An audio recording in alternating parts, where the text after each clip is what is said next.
been testing the Little Corn water main town pipeline, as well as the wells and the filters on the island. In order to test these, we used the Petri dishes, and we used the water sample that we took, and with the pipetter, we put the water into a media, and the enzymes from the bacteria in the water would react with chemicals in the media, and would change either blue or purple for coliforms, pink or red for aromonas, turquoise for salmonella, or white for other. And we have some of these guys. We'd like to see them. They smell kind of bad, so just ignore the smell. Or just don't open them. Yeah, I don't open them.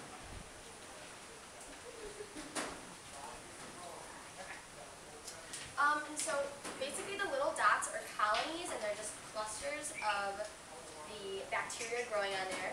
And by counting the colonies, we were able to determine the amount of contamination in the water.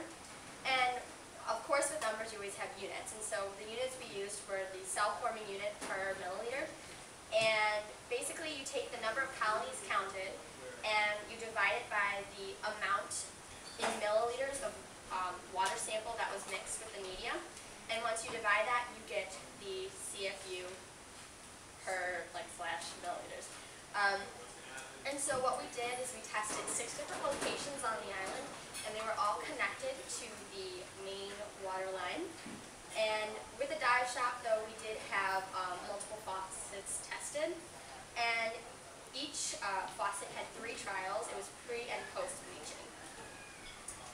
And when we tested it, we would mix the bleach in the water in a cup, and then submerge the faucet in the bleach for about a minute, and then let the water run so that the bleach could get out so it wouldn't contaminate the sample, and then test it again, and so that would be our post and our pre-tests.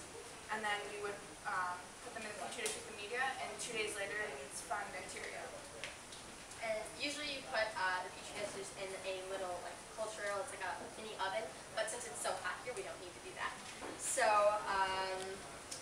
basically our results from this week of what we've been testing have supported that yes, it's human contamination, because all of the pre-bleach testing came out contaminated.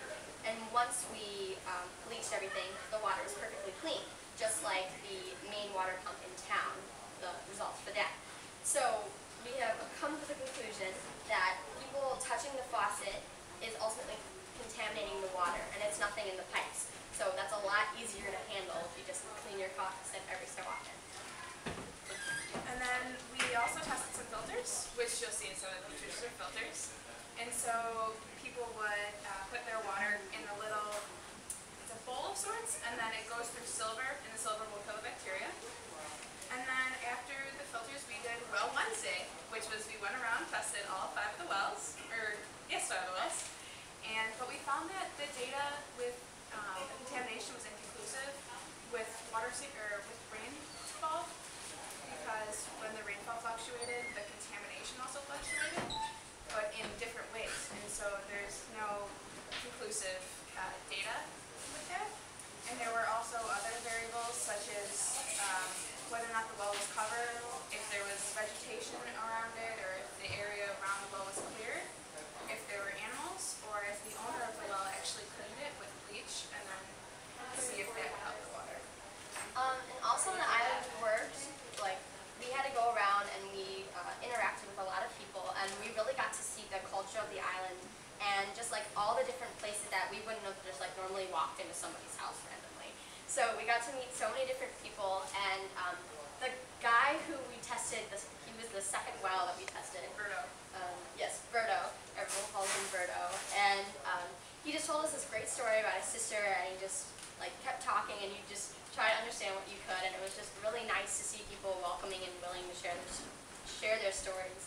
And we also met, there were so many cute kids just running around everywhere. And at Twyla's, there was a baby who actually, I was holding the water samples in the test tubes, and she would hit the test tubes and music, music. It was really cute, and it was great seeing the culture and just visiting here. And we really enjoyed being able to do scientific things while exploring different culture and kind of going over our comfort zone and exploring new things. water that's contaminated, which actually can benefit them if they clean their faucet. And all of our data goes to helping that, as well as the continuation of health.